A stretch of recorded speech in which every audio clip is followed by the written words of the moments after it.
Special treat this week, our third Silver Colion Award winner for 2018, and this week we give it to Colion Noir, who makes pro-Second Amendment videos under the auspices of the NRA. We give the Silver Colion Award out to people who clearly demonstrate something to be woo, and man did Noir do that with the news media.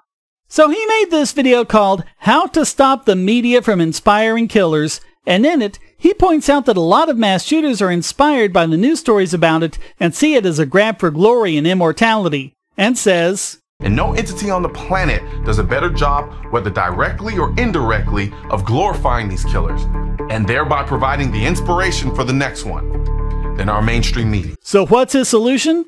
It's time to put an end to this glorification of carnage in pursuit of ratings, because it is killing our kids. It's time for Congress to step up and pass legislation putting common sense limitation on our mainstream media's ability to report on these school shootings. There's no need to cover these shootings for 2 weeks straight, plastering the kid's face over and over and over again. Pass a law stopping the media from reporting the killer's name or showing his face. You could still report on the shootings. We just need reasonable laws that place limitation on the glory and fame you give to these killers and their twisted motivations. Okay, so it's completely obvious to someone with more than 2 brain cells to knock together what he's doing. He's taking the media's call for common sense Second Amendment violations and applying their arguments to common sense First Amendment violations. That's the first 2 minutes and 45 seconds into the video, and immediately after that, he explains it. You know that feeling of anxiety that shot through your body when I said the government should pass laws to limit the media's ability to exercise their First Amendment right? That's the same feeling gun owners get when they hear people say the same thing about the Second Amendment.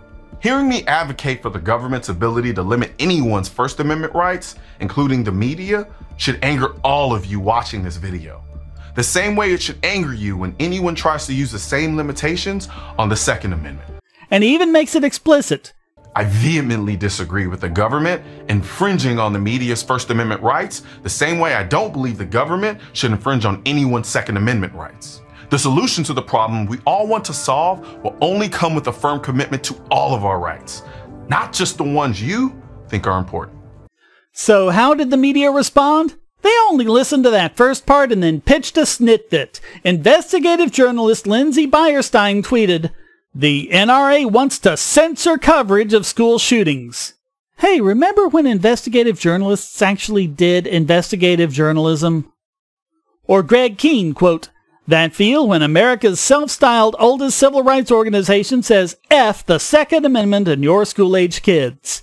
It's freeing to hear these jackals do a boot-stomping dance all over the First Amendment, though. It makes clear what's been under our noses all along. The NRA was never about safeguarding constitutional freedoms or some such falderall. That was a charade. So if the NRA cedes the constitutional high ground, if it doesn't give and never has given a whit about the Bill of Rights, just its pleasure in firing hot lead, well, good. Adam Weinstein. I have watched this cynical, besooted propaganda mill degenerate further into fear-mongering stupidity all my life, but openly rooting to rip up the First Amendment to deflect criticism of firearms violence is crossing a huge fucking Rubicon, even for these smug profiteers. Chris Harris. The NRA is calling for laws regulating how the media covers mass shootings. So as Noir pointed out in a follow-up video later that day, the media really showed themselves for what they are. What ended up happening as a result of that video being released is our media doing exactly what I said they've been doing for the last couple of years now. They jumped on it and began critiquing it because agenda.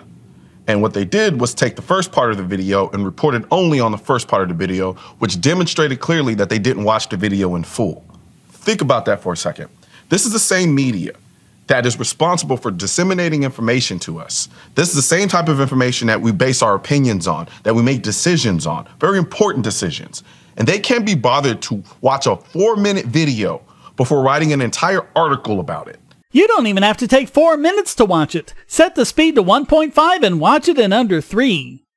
So I have all these links in the show notes, and there's one from Vice, and there's another one from Bustle, and it's telling because Bustle clearly just grabbed stuff from the Vice story without even checking it. They just passed it along uncritically. And how many of these arguments could easily be turned around? Oh, oh, the NRA is being hypocritical because they adore the Second Amendment but don't care about the First. Oh, just like you love the First Amendment but don't care about the Second? I think you've destroyed your own position there. But as intelligent people know, the Constitution is not multiple choice. Although, with everything from hate speech laws to campus censorship to net neutrality, it seems they don't actually love the First Amendment all that much. Well, I'll let Noir get the last word here. It is truly and honestly terrifying.